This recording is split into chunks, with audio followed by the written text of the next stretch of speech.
objective of this boot camp was to familiarize the students of non-medical streams of microbiology, applied microbiology and especially public health with the basic concepts of clinical microbiology and also the basic concepts of the immune response and immunology.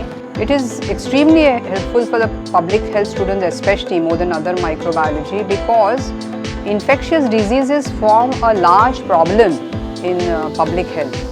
And when you are working for the prevention of infectious diseases, it is really important that you understand the dynamics of how these infections occur, how they are transmitted, and what are the modalities we have to prevent those infections, including immunoprophylaxis, and use that knowledge in prevention and control of infectious diseases in the public sector.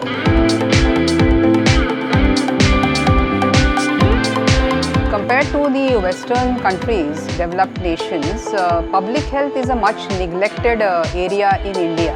Medical professionals' role in a population is to take care of ill health. The maintenance of good health is not the responsibility of a health professional. That is largely taken care of public health professionals.